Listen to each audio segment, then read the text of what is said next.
அவசியம் இல்லை. போர் அடிக்கிறது ரொம்ப முக்கியம். லைஃப்ல போர் அடிக்கிறது ரொம்ப, அதை ஹேண்டில் பண்றதா கஷ்டம். போர் அடிக்கிறத யாருக்கு ஹேண்டில் பண்ண தெரியுதோ அவங்க தான் ஒரு குறிப்பிட்ட விஷயத்திலே பாண்டித்யம் ஆவார்கள். ஒரு சயின்டிஸ்ட் எப்படி சக்சஸ்ஃபுல்லான மனுஷனாக இருக்கார்? செய்த விஷயத்தையே அவர் திரும்ப திரும்ப செய்கிறார். செய்த விஷயத்தையே திரும்ப திரும்ப செய்கிறார். முதல் முறை பிழை வருகிறது, இரண்டாவது முறை பிழை வருகிறது, மூன்றாவது முறை மொத்த பிழையும் மொத்தமாக வருகிறது. அதுக்கப்புறம் நாலாவது முறை இதை சரி செய்கிறார், ஐந்தாவது முறை ஓரம் கட்டுகிறார், ஆறாவது முறை நடக்காது என்ற முடிவுக்கு வருகிறார், ஏழாவது முறை நம்பிக்கை பிறக்கிறது, எட்டாவது முறை அடுத்த கட்டத்துக்கு போகிறார். ஆனா செஞ்ச வேலையை தான் திரும்ப செஞ்சுக்கிட்டே இருக்கார்.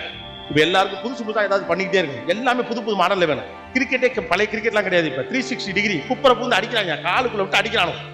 என்ன மேட்ச் எங்க நடக்குனே தெரியல. போற போக்குல எல்லாம் கிரிக்கெட்ல கோல்லாம் வந்துரும் போல் இருக்கு.